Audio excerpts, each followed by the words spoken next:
There was an interesting post recently by Kate Campbell, who's a famous Olympic swimmer for Australia, and she posted about the change in her body post-career. So she actually, the post was all about, I'm really excited to meet my new body, because she says, I've only known my body as a certain way from being an athlete for 2 decades.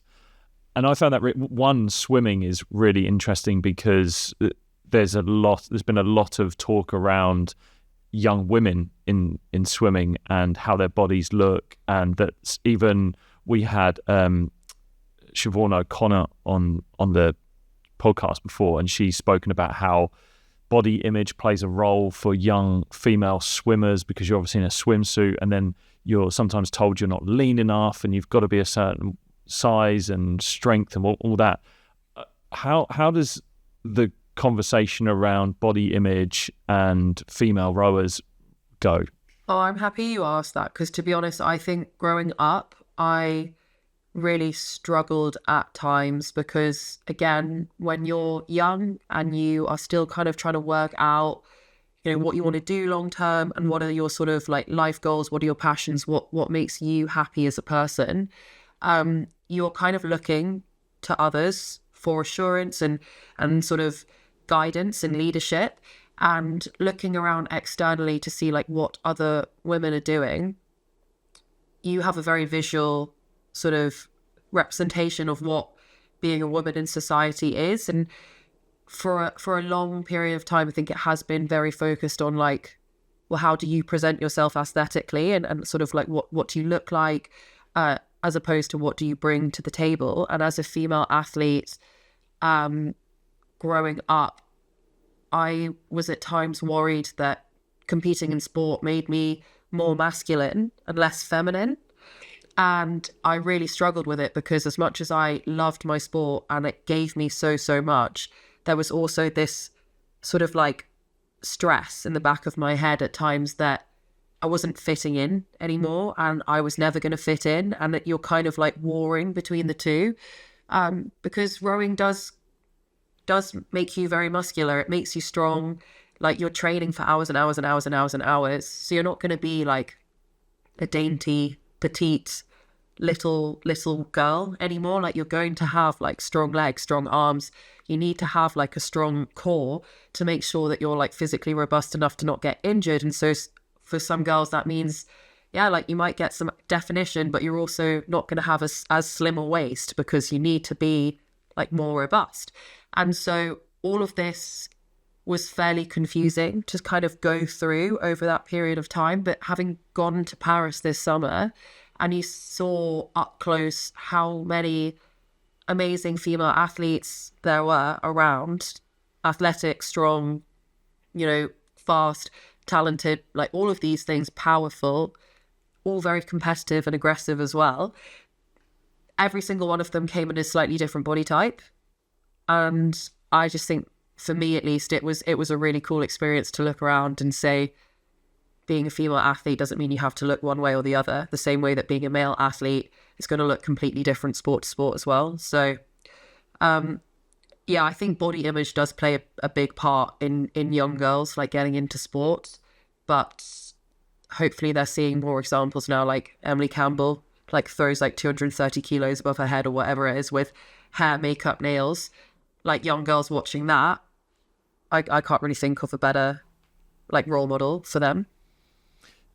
There's two ends of that spectrum, isn't there? Because there's both the example there, Emily Campbell, there's the huge sort of, I guess, women's movement in acceptance of all body shapes and sizes. You look at many campaigns from brands that have changed just their models that they use over the sort of last 10 years, really.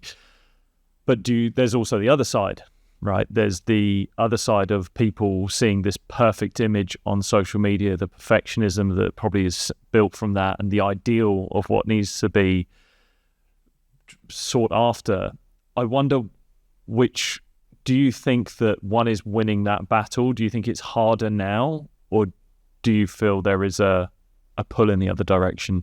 I think that with an increase of social media, young girls will grow up and they'll see what they want to see. You know, if they want to look at a certain demographic or a certain visual body type of women, like they're going to see as much of that as they want to, because that's what the algorithm is going to push their way. But also on the flip side of that, social media has meant that sport is now an area where athletes are kind of expected to sort of share their lifestyle, because sport is there to entertain people at the end of the day as well. And so it's kind of created this window for athletes to share a little bit more insight into their life. And we've seen so many athletes use this as an opportunity to not always just put like a polished photo of themselves up, but say, actually, today is a day where I'm not having a great time, and I'm going to share that with you as well, which I think is really brave of them, not just because you're being vulnerable as a person, but also like as a competitor. If you're putting that out there, like, you know that the people that you race are going to see this, and if they see you as a person, like almost in a way, does that take away from your confidence on the track? But everyone seems to be sort of living in this moment, and it's really cool. I find it's really refreshing. Well, you raise a really good point that people are now putting up more images of them having bad days. And I think that's really important. The one thing I would add on to it is that the reason why I find it's powerful is because, and maybe it's not translated in those images or the videos or whatever's put up, but those people that are saying they're having a bad day, there is an added element to that, is that they're still showing up. They're still showing up to what they're doing. So there's a really important part of that message, that yes, I'm having a bad day, but I'm still choosing to show up, because what will happen on the other side is if someone has a bad day, they will easily give up. And that's not really what it's about. It's showing that you can have a bad day and you can still get something done and you can still find a way through.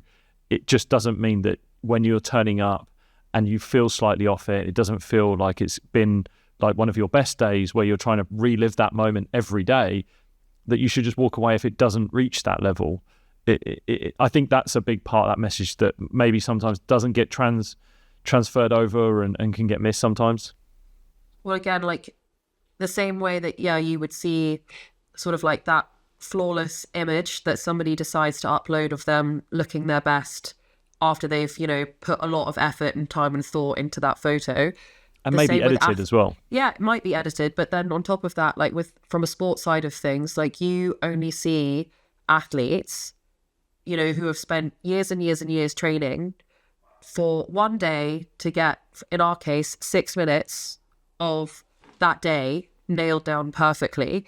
And if you're watching that as a junior athlete and you think, I'm never going to be like that, like we all did at some point, you don't see the process that goes behind it, where, yeah, like we've had days where it's probably been nothing short of shocking, like it's been terrible, and we have either found it funny and we've laughed at it, or we've got really, really sad and frustrated and like defeatist about it. But yeah, as you say, the only way around that is really through it, and so you have to just keep going with that. But you only see the polished result, you don't see the bad days unless athletes share that. If you enjoyed that clip with Lola and you want to watch the full episode, all you got to do is click right here. Go on, go.